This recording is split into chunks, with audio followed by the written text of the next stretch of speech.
Bismillahirrahmanirrahim. Assalamualaikum warahmatullahi wabarakatuh. Innal hamdalillah nahmaduhu wa nasta'inu wa nastaghfiruh wa na'udzu billahi min shururi anfusina wa min sayyiati a'malina. May yahdihillahu fala mudhillalah wa may yudhlil fala hadiyalah. Asyhadu an la ilaha illallah wa asyhadu anna Muhammadan abduhu wa rasuluh alladzi la nabiyya ba'dah amma ba'du.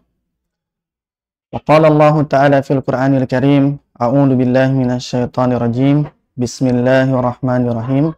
Wa ij'alnal baita masabatan lin-nasi wa amna wattakhidu min maqami Ibrahim musalla wa akhidna ila Ibrahim wa Ismaila an tahhira baitiya lit-ta'ifina wal akifina wa ruk'is sujud. Wa qala aidan wa la tubasiruhunna wa antum akifuna fil masajid tilka hududullahi fala taqrabuha kadzalika yubayyinullahu ayatihi lin-nasi la'allahum yattaqun. Shadaqallahul adzim. Alhamdulillah, puji dan syukur kita panjatkan hadirat Allah Subhanahu wa taala yang mana pada hari ini telah memberikan kita begitu banyak nikmat, terutama nikmat iman, ihsan serta nikmat sehat.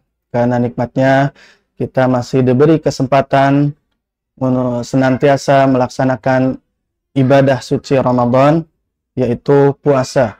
Semoga puasa yang kita lakukan mendapat pahala yang berlimpah. Amin, Allahumma amin. Dan tidak lupa juga salawat serta salam senantiasa tercurah limpahkan pada Nabi kita, Nabi Muhammad SAW, pada keluarganya, sahabatnya, hingga kepada kita semua selaku umatnya, yang mudah-mudahan yaumil akhir nanti mendapat syafaatnya. Baik, di kesempatan kali ini saya akan menyampaikan kultum singkat yang bertemakan tentang mempererat hubungan dengan Allah melalui itikaf. Ikhwatul iman rahimakumullah, itikaf secara bahasa berarti tinggal, menetap atau berdiam diri di suatu tempat.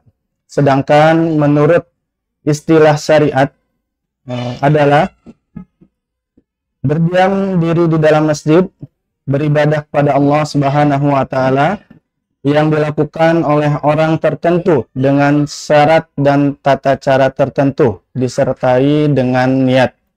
Ikhwatul iman rahimakumullah.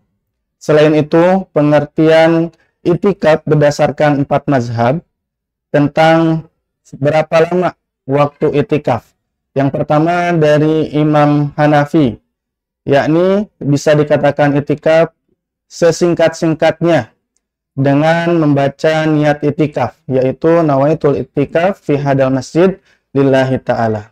Sedangkan menurut Imam Syafi'i, disebut itikaf lebih lama dari tumaninahnya ruku. Jadi sama seperti kita membaca Subhana rabbiyal azim wa bihamdih sebanyak 3 kali.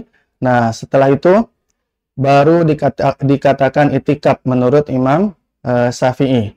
Sedangkan menurut Imam Hambali, sejenak, sekejap, atau sesaat bisa dikatakan itikaf. Namun berbeda dengan Imam Malik, bisa dikatakan itikaf seharian penuh, sehari semalam. Jadi selama 24 jam dengan syarat harus berpuasa dan tidak boleh keluar dari masjid.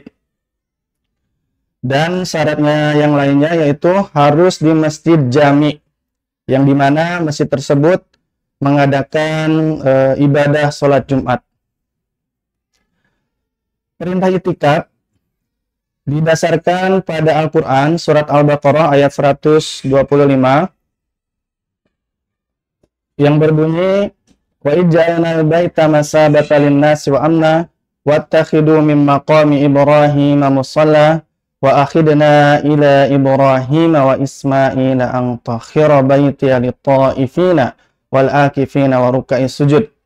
Artinya, dan ingatlah ketika kami menjadikan rumah Ka'bah tempat berkumpul dan tempat aman bagi umat manusia, dan jadikanlah maqam Ibrahim itu tempat sholat, dan telah kami perintahkan Ibrahim dan Ismail membersihkan rumahku untuk orang-orang bertawaf, orang-orang itikaf, orang-orang ruku, dan orang-orang yang bersujud.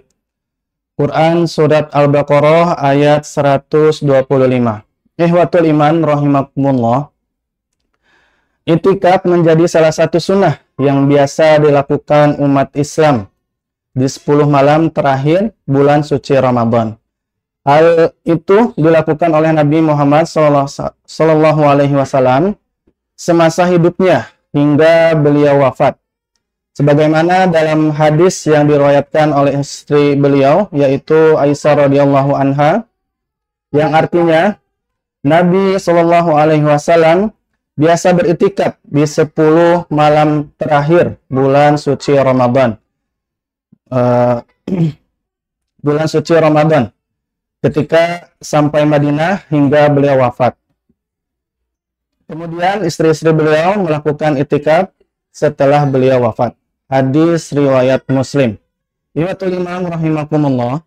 Mengapa itikaf banyak dilaksanakan di 10 malam terakhir bulan suci Ramadan? Karena pada periode ini terdapat malam Lailatul Qadar, sebuah malam yang lebih mulia daripada 1000 bulan, dan merupakan kesempatan istimewa untuk meningkatkan kualitas ibadah dan mendapatkan pahala yang berlimpah. Ibadah itikaf disebut di Quran Surat Al-Baqarah ayat 187.